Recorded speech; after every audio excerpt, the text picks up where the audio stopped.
in the 50s decided to pursue the euro is completely incorrect, because the euro did not start being included in policy debates until the early 90s, the 1992 Maastricht Treaty, and then it was only implemented about 8 years later. So we've got NATO Secretary-Generals, we've got the very chairman of the Bilderberg Group, Etienne Davignon, saying that we do craft policy, we do send our members back to their nation states, and they create major areas of continental unions like the European Union and like the euro single currency itself. Now, these 1955 documents detail explicit plans to create not only a euro single currency, they also detail the fact that it could only be created after the central political authority of the European Union is in place, which is what happened with the Treaty of Rome, which was signed in 1957. So Bilderberg made it clear in their own documents, and this was a year after Bilderberg was founded in 1955, that they wanted a European Union, and on top of that they wanted a euro single currency. That's Bilderberg creating policy. That's Bilderberg having a direct influence over world events. And of course, it's not only with Europe that Bilderberg have had a major input and a major impact on crafting policy that we see unfold in the short term over the next 12 months, which is what routinely happens, and then a decades-long agenda, which is how the European Union and the EU unfolded.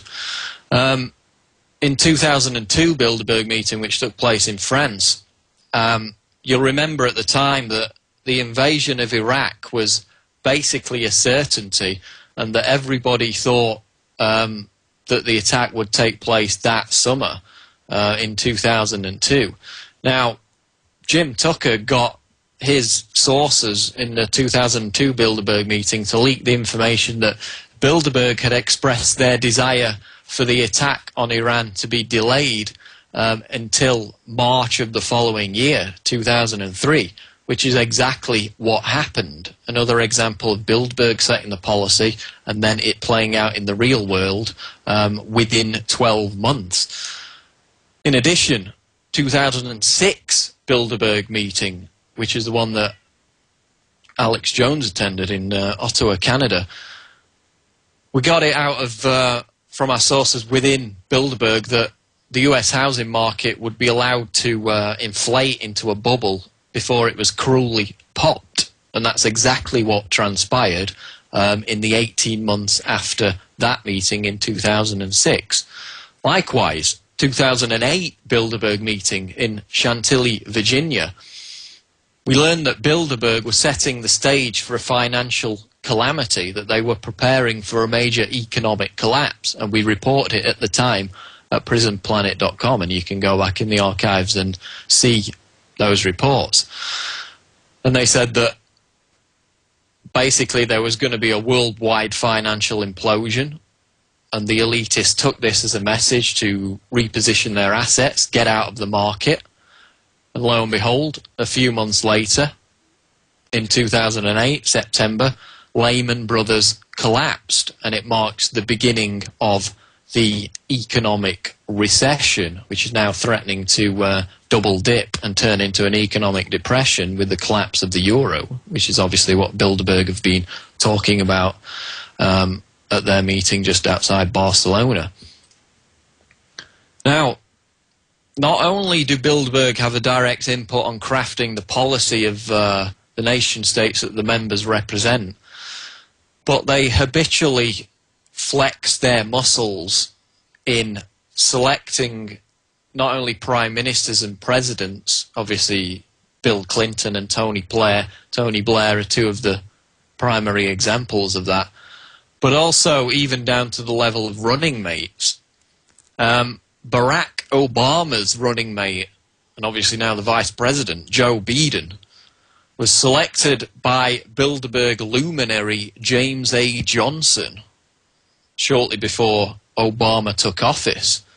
Likewise, John Kerry, at the time when John Kerry was about to announce that he was running for president in 2004, of course that was the staged skull and bones election between Kerry and Bush, it was widely expected that Dick Gephardt would secure the position of Kerry's running mate, and indeed the New York Post reported at the time that Dick Gephardt had been chosen to be Kerry's number 2, and that stickers were being placed on the campaign vehicles for John Kerry right up until the last minute, which is when the 2004 Bilderberg conference took place in Stresa, Italy, at which John Edwards gave a glowing speech about global government and how we need a new world order.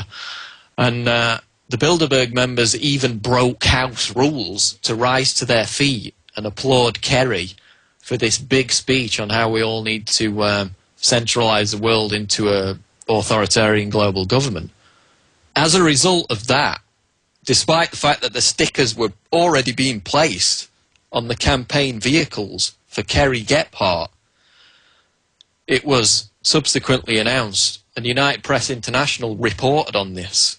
They said that Edwards was the surprise choice and that his selection was solely down to the fact that he gave this glowing speech at Bilderberg.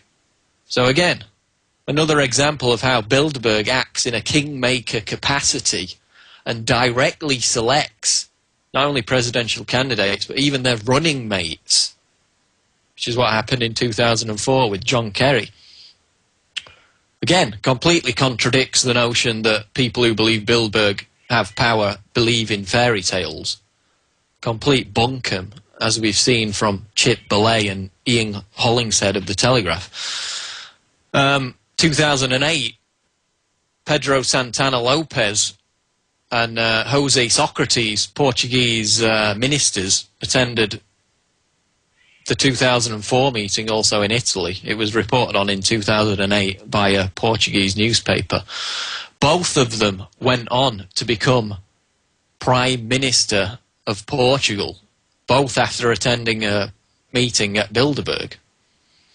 Now, that's not to say that everybody in political office who attends Bilderberg is going to go on and become Prime Minister. They have to acquiesce. They have to appease what globalists, what the Bilderberg steering committee, Rockefeller, Brzezinski, Davignon, they have to like what they hear from these potential prime ministers and presidents if they are to be selected. Rick Perry attended a Bilderberg meeting several years ago, and he came away from it saying that, you know, basically it was a waste of time. And obviously whatever Perry said, the globalists weren't impressed about how far he was willing to go in pursuit of a world government. So don't expect Perry to become president anytime soon. But if Bilderberg steering committee members, Rockefeller, Brzezinski, Davignon, etc., if they like what they hear, then these candidates often go on to be selected for political office, not elected by the people.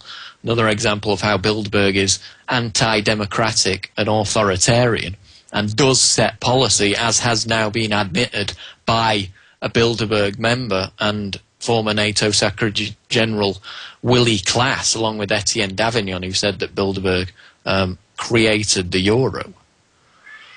Now, not only is it in selecting political candidates and steering the economic policy of the globe that Bilderberg has its hand in the cookie jar, so to speak.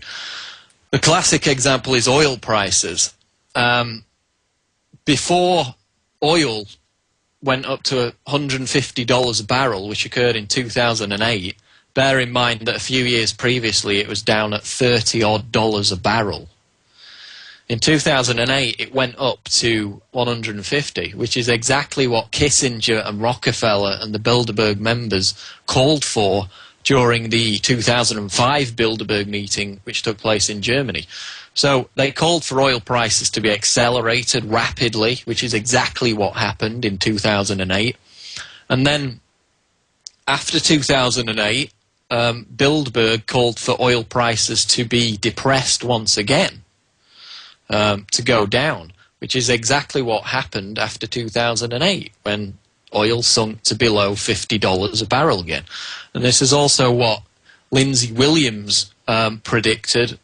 Also, you know, his sources are in contact with Bilderberg members, that oil would initially rise dramatically to $150 a barrel, and Williams then later appeared on the Alex Jones show and predicted that oil was set to fall back down to the $50 a barrel level, which it did in 2009.